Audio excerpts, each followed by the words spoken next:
اعوذ باللہ من الشیطان الرجیم بسم اللہ الرحمن الرحیم هو الذی ارسل رسولہ بالہدی ودین الحق لیظہرہ علی الدین کلہ صدق اللہ العظیم۔ نبی علیہ الصلاۃ والسلام کا مقصد بعثت قرآن مجید میں امتیازی شان کے ساتھ بیان ہوا، اور یہ آیت بغیر کسی تغیر و تبدل کے قرآن مجید میں 3 جگہ وارد ہوئی۔ یہ آیت قرآن مجید کی عظیم ترین آیات میں سے ہے، اور اس میں بہت ہی خاص نکات پنہاں ہیں۔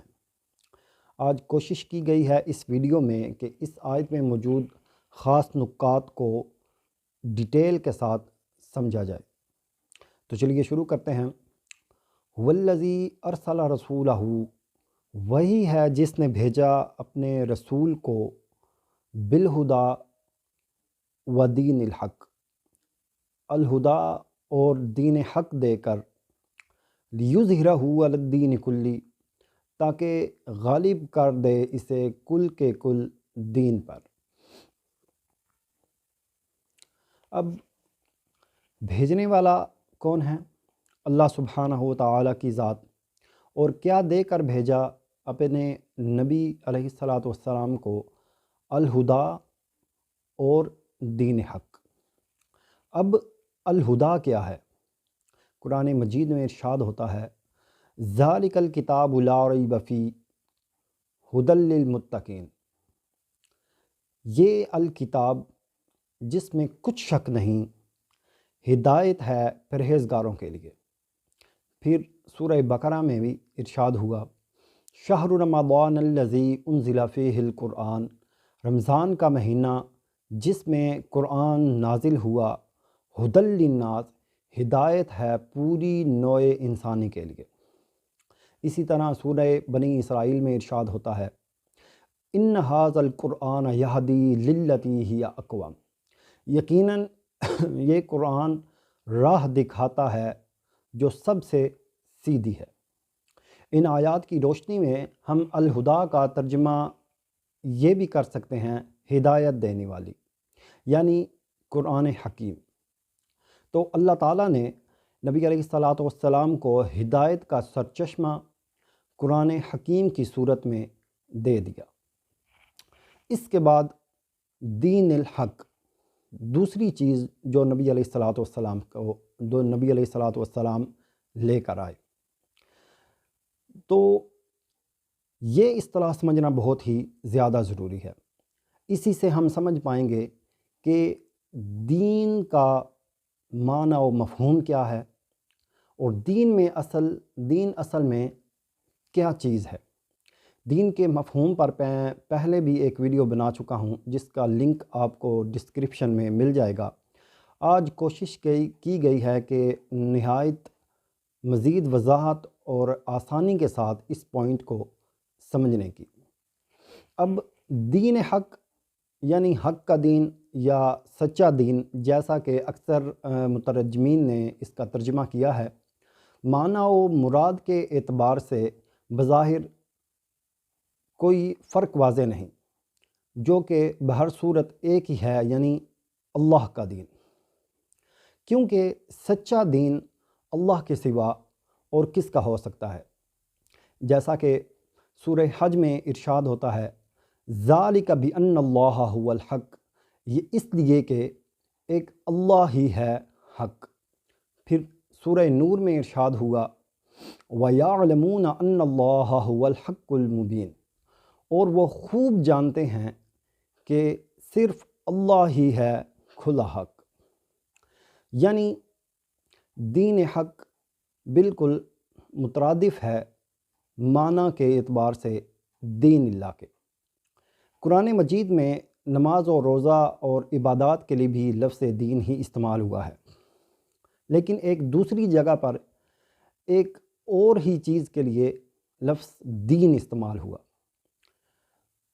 سورہ یوسف میں ارشاد ہوتا ہے، کذالک کدنا لیوسف، اس طرح ہم نے تدبیر کر دی یوسف کے لیے، ما کان لیأخذ اخاہ فی دین الملک، ورنہ بادشاہ کے قانون کی روح سے وہ مجاز نہ تھے کہ اپنے بھائی کو روک سکتے۔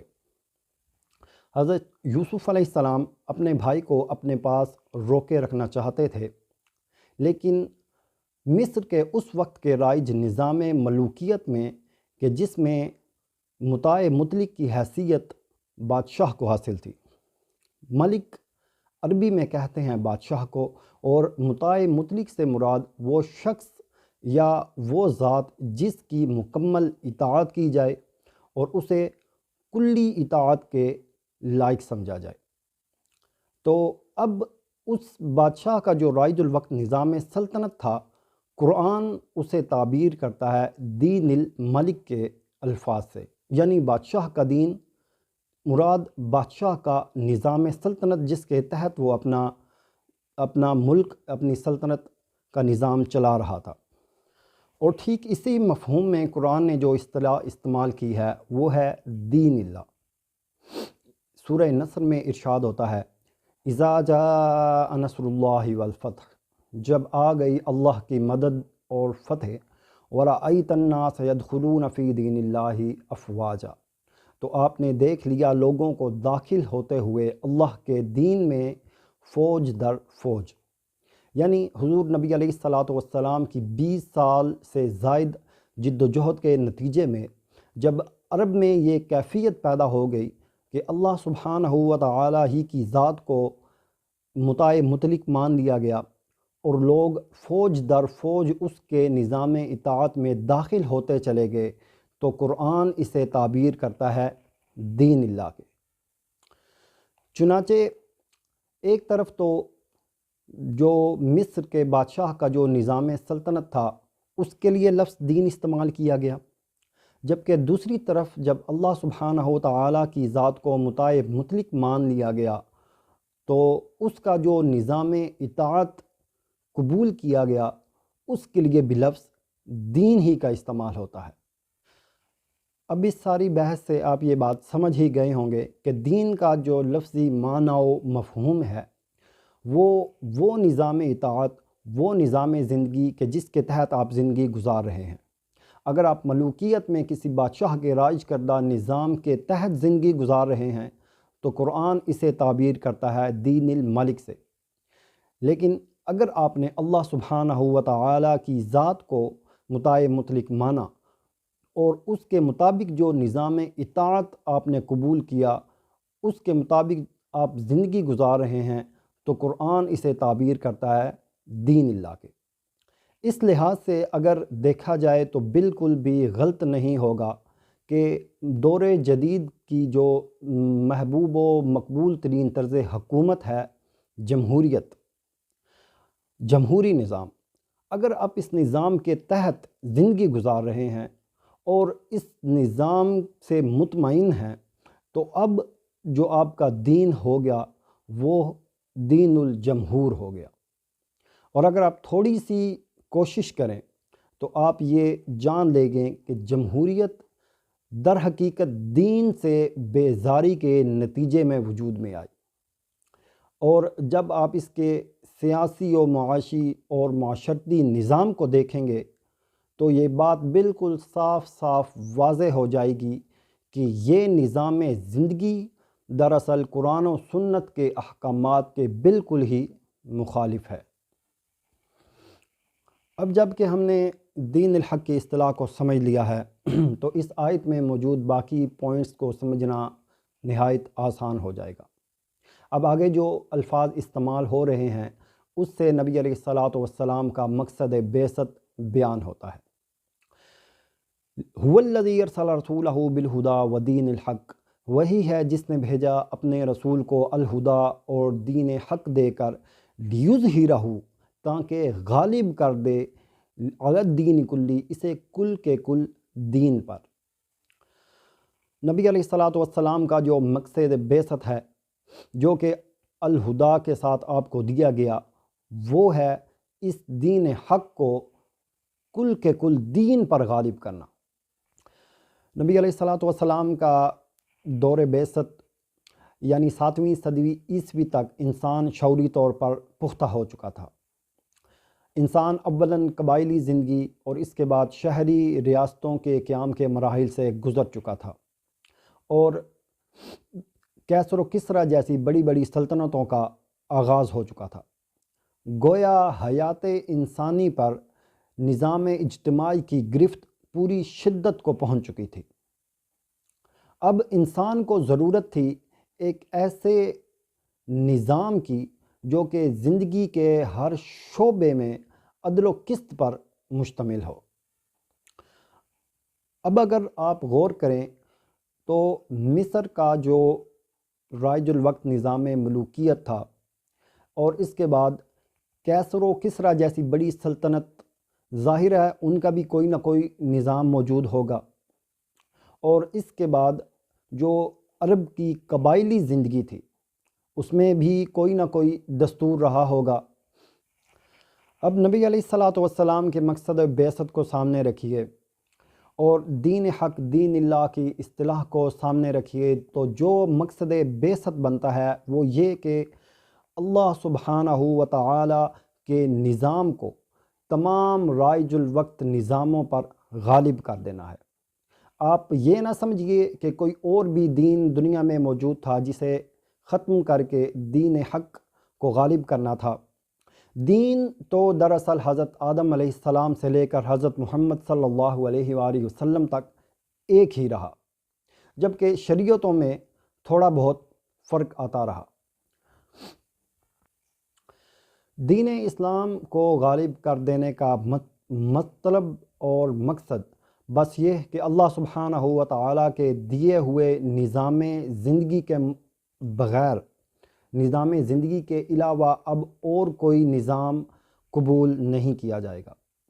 اگر دین اسلام یا معنی کے اعتبار سے کہوں نظام اسلام کے سوا اگر آپ کوئی اور نظام چنتے ہیں تو اب آپ کا دین اسلام نہیں ہوگا، بلکہ کچھ اور ہی ہو جائے گا۔ دیکھیے مقصد بعثت صلی اللہ علیہ وسلم تو ایک لحاظ سے عرب کی سرزمین پر مکمل ہو گیا جب اسلامی اقدار کی بنیاد پر ایک اسلامی ریاست وجود میں آ گئی، لیکن کل روئے ارضی پر اس کا غلبہ ابھی باقی ہے۔ مقصد بعثت ابھی مکمل نہیں ہوا۔ علامہ اقبال نے کیا خوب کہا، وقت فرصت ہے کہاں کام ابھی باقی ہے، نور توحید کا اتمام ابھی باقی ہے۔ تو بعد نبی علیہ الصلاۃ والسلام کے اب ہر کلمہ گوہ مسلمان کی یہ ذمہ داری ہے کہ وہ مقصد بعثت کو پورا کرے، جیسا کہ قرآن حکیم میں ارشاد ہوتا ہے وَكَذَلِكَ جَعَلْنَاكُمْ أُمَّةً وَسَطًا، اور اسی طرح ہم نے تمہیں ایک امت وسط بنایا ہے، لِتَكُونُوا شُهَدَاءَ عَلَى النَّاسِ وَيَكُونَ الرَّسُولُ عَلَيْكُمْ شَهِيدًا، تاکہ تم گواہ ہو جاؤ لوگوں پر اور رسول صلی اللہ علیہ وآلہ وسلم گواہ ہو جائیں تم پر۔